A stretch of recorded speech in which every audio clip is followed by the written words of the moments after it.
Also, I love the fact that you can choose not to summon the 4/4. Like, I'm sure there's some niche scenario where that's a reason. Like, there's gotta be a reason.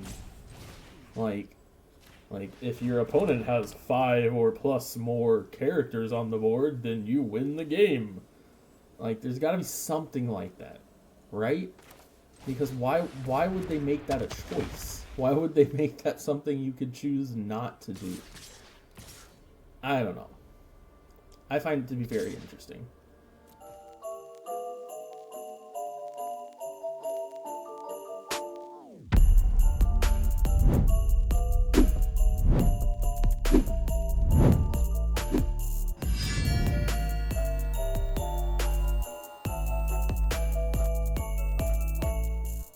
Howdy, howdy! It's me, that broken brain bitch!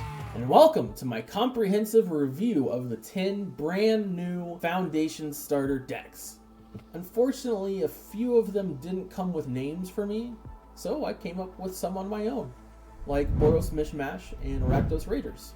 Anywho, I've already got one series going on about how to upgrade the true starter decks, so here I'm going to take a different approach. In this short series of videos, I will rank each deck on a tier list. Anyone's guess on how long that's going to take. In any case, that's enough of an intro. Let's get down to business.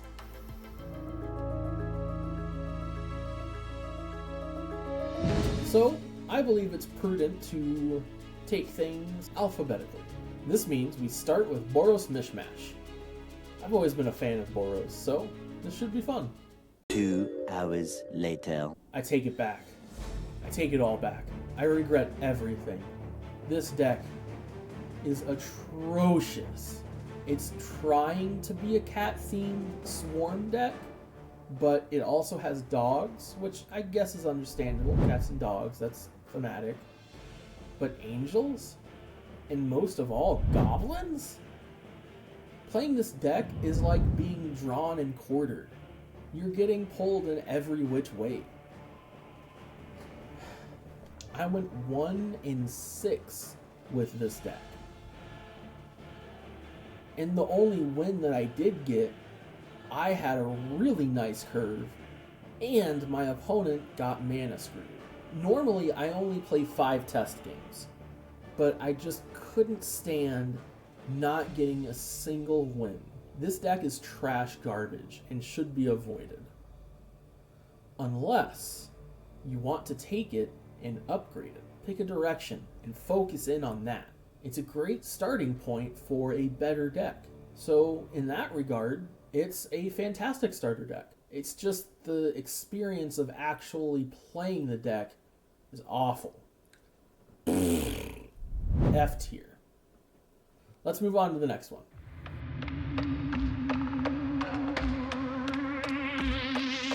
Up next, we have Cat Attack. This deck suffers from much of the same deck building faux pas as the previous one.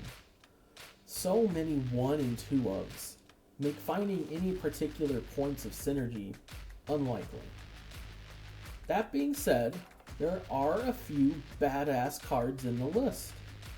The Fortune Unicorn, Anthem of Champions, and, most of all, Mossborn Hydra stand out as top performers. I went 1 and 4 with it, so it's pretty consistent with how the other beginners decks have performed. It felt clunky though, so I'm going to put it in D tier.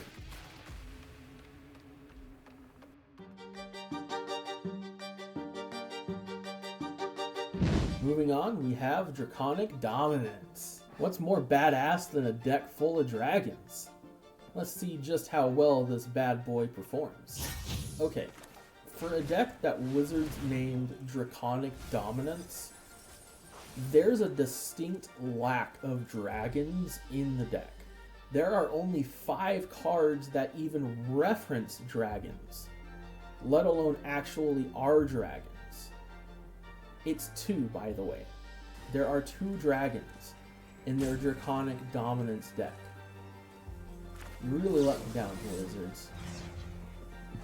But that's just aesthetics. How did the deck perform? Well, it exceeded my expectations. I went 2-3. And the losses, especially after reviewing the footage, can be attributed to either pilot error or plain bad luck. And oh my god, it has my favorite card, Opt. It's still up in the air as to whether it's my favorite or not, but Opt. Ah. I love scrying and I love drawing cards. Getting to do both for 1 mana, I'm in heaven. This is by far the strongest deck so far. And looking at the deck list, it's obvious why. There are barely any 1-ofs and more 3-ofs than all of the other decks combined. Consistency, people. It's important. All in all, I'm going to put it in solid B tier. Let's keep it moving.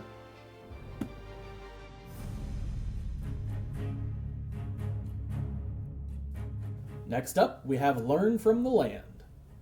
I'm expecting some kind of landfall / ramp with some big bads to close out the game. Let's see what we're working with here. Alright, here we go. Cow Call. First game that I'm showing all the way through because it's impressive. You'll see what I mean. Gotta make sure my tag is straightened. Glasses are properly placed. Everything is going according to plan. They've got the initiative with their Healer's Hawk. But I follow up with the Druid of the Cowl, and I have another one to boot. So things are in a pretty decent position, I would say. As long as they don't have any removal for our mana dorks, we have a pretty solid turn 4 Elf-Sworn Giant.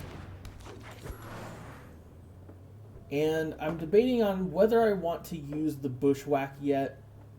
I'm going to save it up for now, because I may want to use it with the Elf-Sworn Giant. That's what I'm mostly thinking, like looking into the future and theorizing about how the game is going to look in the future. I see myself using the Bushwhack with the Elf-Sworn Giant, so I'm kind of playing around that combo.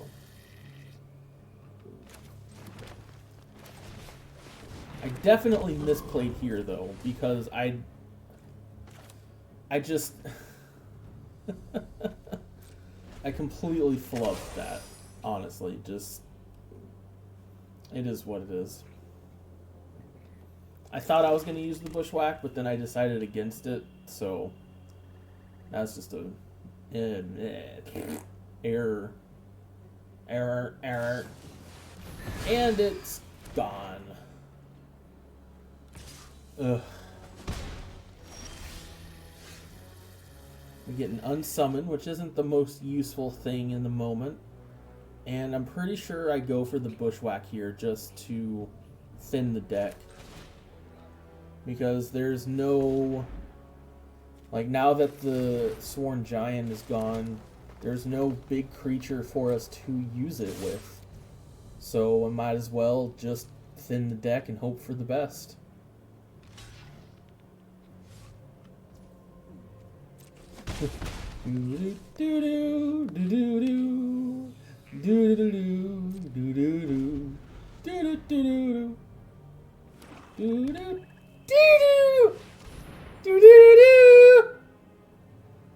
My dad was watching James Bond 007 in the other room, and the sound, just that iconic theme, so nice. And here is a huge threat. Fiendish Panda is one of at least 3 that I know of. Fiendish Panda, Essence... I can't remember the second... Essence Scatterer? something like that. Essence something. And the lion. There's a lion as well. All three of them gain +1/+1 counters when you heal for 1. Like if you gain 2 life, they gain 2 +1/+1 counters. And that's scary. I do have an unsummon, so I can deal with one of them very... I can reset one of them, which is very good. And look at that. Prime Speakers again. Just one card after the other. My top decks were brilliant here. Just absolutely brilliant. And I have just enough mana to be able to cast enough spells to not have to discard anything. I'm swinging in with the 6/6 with Trample. They do have the option to trade in the 5/4 and the 2/3. It would mean the death of the 5/4, and I'm pretty sure that's wrong. But they would get the trade, and I honestly think that's the better play, because my growth is +4/+4 every turn, which rivals their the Twin Blade Paladin. I forgot about the Twin Blade Paladin. There's four growers. Anyways, the Baloth has more potential to grow, and it goes wide instead of tall. So it's better in most cases. And we have flying now. But I'm pretty sure I play the Megaloth Sentry, because I have other things that I want to do this turn. Like snaring the panda. Because that's a big bad bitch, and I don't want to deal with it. Also, I love the fact that you can choose not to summon the 4/4. Like, I'm sure there's some niche scenario where that's a